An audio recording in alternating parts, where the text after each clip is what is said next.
Happy Halloween!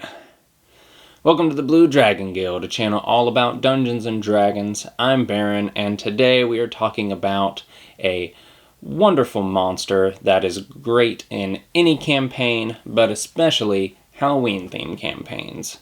Today we're talking about the Scarecrow.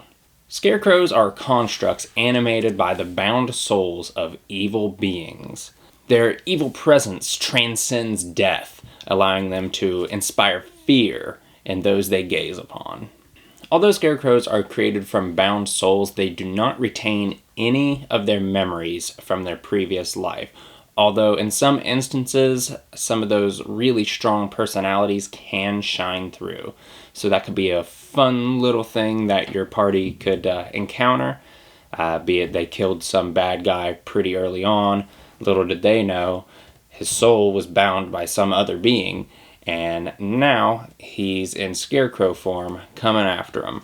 Granted, he's not going to fully remember everything, but it's D&D, you're the DM, you can do whatever you want.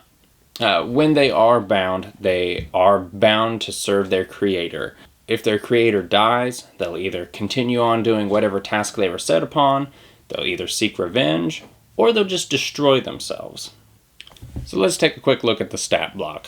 Scarecrows, they are a medium construct. They have an AC of 11, hit points of 36. They are vulnerable to fire. So kind of makes sense, they're a scarecrow. They're made of wood and straw. They've got damage resistances of bludgeoning, piercing, slashing, all from non-magical weapons. And they are immune to poison, which makes sense. I'm pretty sure most constructs are immune to poison. They're also immune to the following conditions: charmed, exhaustion, frightened, paralyzed, poisoned, and unconscious. They have dark vision out to 60 feet and passive perception 10. They understand the languages that their creator spoke, but they can't actually speak themselves. They have this ability called false appearance. While the scarecrow remains motionless, it is indistinguishable from an ordinary inanimate scarecrow.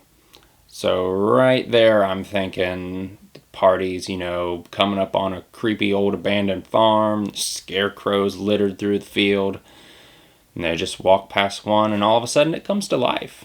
For the scarecrow's actions, it has a multi-attack. It makes 2 claw attacks. Its claw attack is a 2d4 plus 1 slashing, and if the target is a creature, it must succeed a DC 11 wisdom saving throw or be frightened until the end of the scarecrow's next turn. And then we have Terrifying Glare. The scarecrow targets one creature it can see within 30 feet of it. If the target can see the scarecrow, the target must succeed on a DC 11 wisdom save, or be magically frightened until the end of the scarecrow's next turn. The frightened target is paralyzed. The scarecrow is basically all about inspiring fear. I mean, it's in the name, Scarecrow. Huh? Both of the scarecrow's actions will imbue fear. However, that terrifying gaze grants the paralyzed condition as well. So it's just a little extra scary.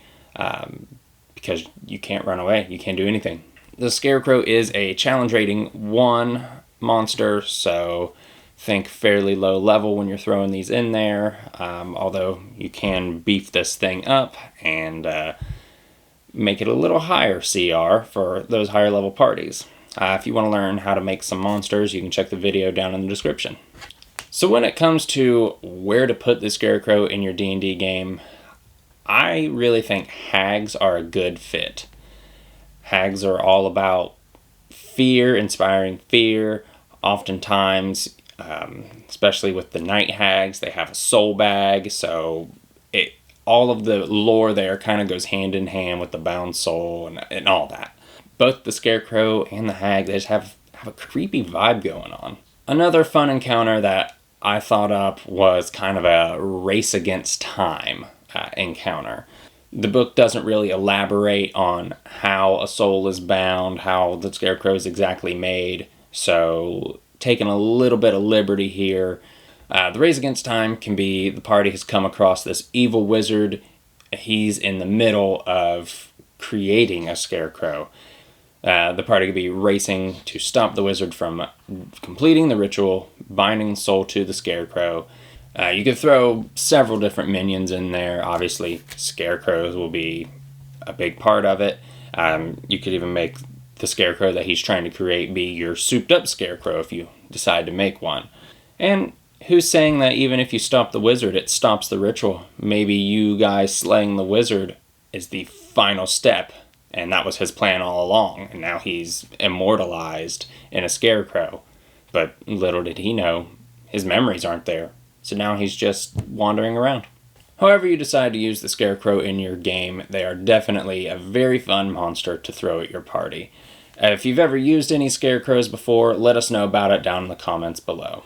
If you want to see more D&D content from us, hit the subscribe button. And if you want to see some more videos about some really fun monsters that you can throw into your D&D game, check out the playlist right here. Until next time, keep the dice rolling.